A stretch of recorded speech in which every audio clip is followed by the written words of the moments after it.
ଏଇଟା ଥିଲା ଗୁରୁବାର ଦିନର ଭିଡ଼ିଓ। ଆୟୁଷ ପଛପଟରେ ଖାଉଛନ୍ତି ତ ତାଙ୍କୁ ସାଇଡ଼୍ କରିନିଅନ୍ତୁ, ଆପଣମାନେ ମୋତେ ଫୋକସ୍ ଦିଅନ୍ତୁ। ତ ଗୁରୁବାର ଥିଲା ଯେହେତୁ ତ ମୁଁ ପ୍ରତି ଗୁରୁବାର ଉପାସ କରେ। ସନ୍ଧ୍ୟା ଦେଇ ସାରିକିନି ଯାଇ କିଛି ନା କିଛି ଖାଏ। ତ ସେଇଟା ବିନା ପିଆଜ ରସୁଣ ହଉ ନହେଲେ ଶାଗୁ ଏମିତି କିଛି ଖାଇନିଏ। ତ ମନେ ବି ନଥିଲା ମୋର ଆଜି ଶାଗୁ ପକାଇବା ପାଇଁ। ତ ଭାବିଲି କ'ଣ ଖାଇବି, ତ ଉପାସ ଯେହେତୁ ତ କିଛି ନା କିଛି ନର୍ମାଲ୍ ଯେମିତିକି ଥଣ୍ଡା ଜିନିଷ ଏମିତି କିଛି ଖାଇବା ଦରକାର, ପେଟଟା ନହେଲେ ଗ୍ୟାସ୍ ହେଇଯିବ। ତ ଫ୍ରିଜ୍ ଖୋଲିକି ଦେଖେ ତ ସବୁ ଫ୍ରୁଟ୍ରୁ କିଛି ନା କିଛି ଅଳ୍ପ ଅଳ୍ପ ଥିଲା। ଏମିତି ଆପେଲ୍ ଡାଳିମ୍ବ ଦୁଇଟା ଥିଲା, ଅଙ୍ଗୁର ବି ଥିଲା। ତ ଭାବିଲି ଯାହା ବି ଅଛି, ଆଉ ଏବେ ଆମ୍ବ ସିଜିନ୍ ତ ସରି ଆସିଲାଣି, ଦେଖେ ତ ଫ୍ରିଜ୍ରେ ବି ଗୋଟେ ଆମ୍ବ ବି ଅଛି। ତ ଭାବିଲି ଯାହା ଅଛି ଆଜି ସେସବୁକୁ ନେଇକିନି ବନେଇଦେବା ଗୋଟେ ଜୁସ୍, ଘରେ ତିଆରି ଜୁସ୍ ପୁରା ପରଫେକ୍ଟ ବନିବ, ହେଲ୍ଦି ରହିବ। ତ ଆଜି ଆପଣମାନଙ୍କ ସହିତ ମୁଁ ସେୟାର କରିବି ମୁଁ କେମିତି ଘରେ ଜୁସ୍ ବନେଇଲି। ଆଉ ୟାକୁ ବନେଇବା ବହୁତ ଇଜି, କିଛି ନାହିଁ। ବାସ୍ ଆପେଲ୍ର ଚୋପା ଛଡ଼େଇକି କାଟି ନେଇଗଲି ପୁରା ଛୋଟ ଛୋଟ କ୍ୟୁବ୍ରେ, କାହିଁକିନା କାଟିଦେଲେ ବ୍ଲେଣ୍ଡ ହେବା ପାଇଁ ସୁବିଧା ହେବ। ଆଉ ଚୋପାଟା ରହିଲେ ବି ଆମେ ତ ଛାଣିବାନି, ମୁଁ ଏଇଟା ଡାଇରେକ୍ଟ ମେଥଡ଼ରେ କରୁଛି, ଆପଣମାନଙ୍କ ସହିତ ସେୟାର କରୁଛି। ତାପରେ ଆସିଲା ଡାଳିମ୍ବ। ତ ଡାଳିମ୍ବଟା ଛଡ଼େଇବା ପାଇଁ ବହୁତ ଜଣଙ୍କୁ ଇରିଟେଟ୍ ଲାଗେ, କିନ୍ତୁ ମୋତେ ବହୁତ ମଜା ଲାଗେ ତା'ର ଡାଳିମ୍ବ ଛଡ଼େଇବା ପାଇଁ। ଆଉ ଯେବେଠାରୁ ସୋସିଆଲ ମିଡ଼ିଆରେ ଏଇ ଯେଉଁ ଛଡ଼େଇବାର ପ୍ରୋସେସ୍ଟା ଦେଖେଇ ଦେଇଛି, ଚାରିପଟରୁ ଛୁରୀରେ କାଟିଦେଲେ ପୁରା ମଝି ସେପ୍ଟା ପୁରା ବାହାରିଯିବ। ତ ସେଇ ପ୍ରୋସେସ୍ ବାହାରିଲା ଦିନଠାରୁ ମୋତେ ଡାଳିମ୍ବ ଛଡ଼େଇବା ପୁରା ଇଜି ହୋଇଯାଇଛି। ଆଗରୁ ତ ପୁରା ମଝିରୁ କାଟିଦିଅ, ତ ଟିକେ ଛଡ଼େଇବା ପାଇଁ ମଞ୍ଜି ବହୁତ ପ୍ରୋବ୍ଲେମ୍ ହେଉଥିଲା, କିନ୍ତୁ ଏବେ ପୁରା ପରଫେକ୍ଟ। ଆଉ ମୁଁ ଆଗ ଡାଳିମ୍ବକୁ ଗ୍ରାଇଣ୍ଡିଙ୍ଗ କରିନେଉଛି। ତ ଛୋଟ ଜାର୍ରେ ଗ୍ରାଇଣ୍ଡିଙ୍ଗ କରି ତା ଜୁସ୍ଟାକୁ ମୁଁ ବାହାର କରିଦେବି, ନହେଲେ ଆମେ ଯେଉଁଟା ସବୁ ଫ୍ରୁଟ୍ର ଯେଉଁ ଜୁସ୍ଟା ବନେଇବୁ, ନହେଲେ ସେଥିରେ ଡାଳିମ୍ବର ମଞ୍ଜି ଗୁଡ଼ା ରହିଯିବ। ତ ସେଥିପାଇଁ ମୁଁ ଫାଷ୍ଟ ଡାଳିମ୍ବକୁ ଛଡ଼େଇକି ଗ୍ରାଇଣ୍ଡର ଜାର୍ରେ ଗ୍ରାଇଣ୍ଡିଙ୍ଗ କରିଦେଇକିନି ତା ଦେହରୁ ଯାହା ଜୁସ୍ ଥିଲା ଗୋଟେ ଛଣାରେ ଛାଣି ନେଇଗଲି। ତ ସେ ଜୁସ୍ଟାକୁ ଛାଣି ଦେଇକି ସାଇଡ଼୍ କରି ରଖିଦେବା। ତାପରେ ଯିବା ଆମ୍ବ କାଟିବା ପାଇଁ। ତ ଏବେ ତ ଆମ୍ବ ସିଜିନ୍ ସରି ଆସିଲାଣି, କିନ୍ତୁ ଆମ୍ବର ମୋତେ ଲାଗୁଛି ଏବେ କାହିଁ ଆଉ ମିଠା ଅଂଶ ନାହିଁ। ଆମ୍ବ ମୁଁ କାଟିଲା ବେଳେ ବି ଟେଷ୍ଟ କରିଥିଲି, ଟିକେ ଖଟା ଅଂଶ ଏବେ କାହିଁକି ମିଳୁଛି କେଜାଣି, ମୋତେ ବି ଜଣା ନାହିଁ। ଓଡ଼ିଶାରେ କ'ଣ ମିଳୁଛି ଆପଣମାନେ କମେଣ୍ଟ କରିକି କହିବେ। ତ ତା ଆମ୍ବର ବି ମୁଁ ଚୋପା ଛଡ଼େଇ ନେଇକିନି ତାକୁ ବି ଛୋଟ ଛୋଟ କ୍ୟୁବ୍ରେ ପୁରା କାଟି ନେଇଗଲି। ଏଇଟା ବି ଟିକେ ପାଚି ଯାଇଥିଲା ଅଧିକ, କିନ୍ତୁ ଟିକେ ଝିମଝିମ ଯେମିତି ଆମକୁ ଲାଗେ, ତ ସେଇଭଳିଆ ଆମ୍ବର ଫ୍ଲେଭରଟା ଥିଲା। ତ ଛାଡ଼, ଜୁସ୍ ହେଲେ ତ ସବୁ ଟେଷ୍ଟ ଆସିଯିବ।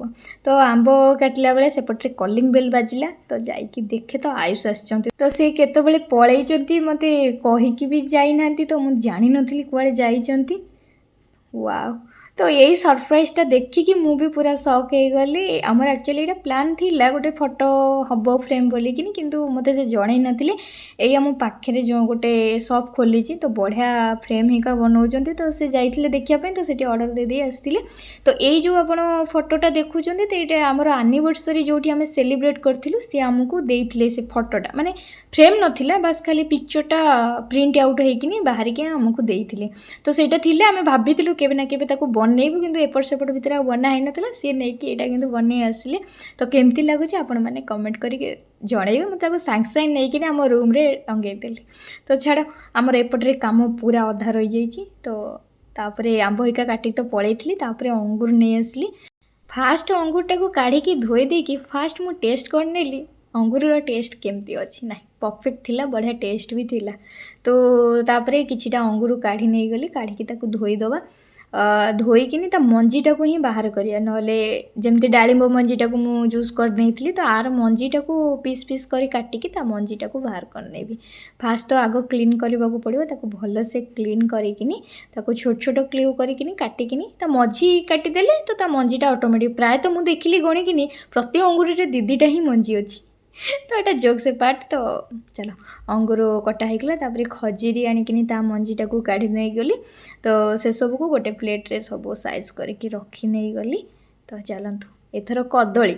ତ ଏଠି ମୁଁ ଗୋଟେ କଦଳୀ ହିଁ ୟୁଜ୍ କରୁଛି, କାହିଁକିନା ଯେହେତୁ ସବୁ ଫ୍ରୁଟ୍ ପଡ଼ୁଛି, ତ କଦଳୀ ଏତେ ବି କିଛି ଦରକାର ନାହିଁ। ତାକୁ ବି ରାଉଣ୍ଡ ରାଉଣ୍ଡର ସେପ୍ରେ କାଟି ନେଇଗଲି କଦଳୀ। ତ ସବୁ ଫ୍ରୁଟ୍ ମୋର ଏଠି ପୁରା ରେଡ଼ି ହେଇଗଲା। ମୋ ହାଇଟ୍ଟା ଯେହେତୁ ସର୍ଟ, ଆପଣମାନେ ବି ଜାଣିଛନ୍ତି, ମୋତେ କିଛି ଯଦି ଅଧିକ ବ୍ଲେଣ୍ଡ କରିବାର ଥିବ, ତ ଏଇ ଜାର୍ଟା ବି ଆପଣମାନେ ଦେଖୁଛନ୍ତି, ଏଇଟା ବି ବହୁତ ହାଇଟ୍ର ଜାର୍ଟା। ତ ସେଥିପାଇଁ ଭାବିଲି ମୋ ପାଇଁ ବେଷ୍ଟ ହେବ ଗ୍ରାଇଣ୍ଡରଟାକୁ ସେ ଉଚ୍ଚ ଜାଗାରୁ ଆଣିକିନି ମୋ ହାଇଟ୍ର ଜାଗାରେ ରଖିବା ପାଇଁକି। ତ ଏଇ ଜାର୍ଟା ମୁଁ ଅନଲାଇନ୍ରେ ଅର୍ଡ଼ର କରିଥିଲି। ତ ଆମ ଗ୍ରାଇଣ୍ଡରରେ ଏଇଟା ମାନେ ସୁଟ୍ କରିଯାଏ ପୁରା परफेक्ट प्रेस लगी जाए तो अलग ग्राइंडर लगुव कि मोर पुराना ग्राइंडर जारटा लगुन भाई मोर ये जारटा बोधे वेस्ट हो किंतु जब ए ग्राइंडरटा आसला बाजाज तो ये ग्राइंडर पूरा खाप खाई नहीं गला तल बेसटा तो सबू फ्रुट एका जहाँ काटी दे सहित काजू आलमंड देनेली आउ ता सहित क्षीर आउ चीनी देली आउ अमूलटा तो जहाँ भी हेले आयुष कर पसंद मोर पसंद आउ फ्लेवर आनिबारे अमूल ही बेस्ट काम दे थाए तो ताधरे अमूल नहीं देली तो देखनी तो ये आम कौन भी कथा हो मत जना ना कौन से पूरा सीरीयस मोड कहते मुझे हसुचे चलो तो ये मोर ग्राइंडर जार पूरा रेडी होगला तापर आम भल से आपको ब्लेंड करदे तो मु बढ़िया से ताको ब्लेंड कर नेली तो एपटे आम गपसप कितु कषाकषि चलती मत भी जना ना कौन गपसप चली तो देखिपे जूस रो कलरटा पूरा परफेक्ट हो आसला पूरा सब मिक्स जूस जेहेतु तो कलरटा देखो पूरा परफेक्ट पूरा आंब फ्लेवर टाइप रो कलरटा आसीगला तो जूस तो मोर रेडी होगला 2टा ग्लास नहीं आसली गोटे आयुष को आ गोटे मो तो धरिकी चलली आयुष को दवापाई एबे तो जूस रेडी होगला बाकी खाली रहा टेस्ट करके जना केमती लगुच तो आयुष को एक्सप्रेशन देखिक तो आप जानी पड़े भल लगुच तो आपड़ भी केवे घरे ट्राए करंतु रही बाय।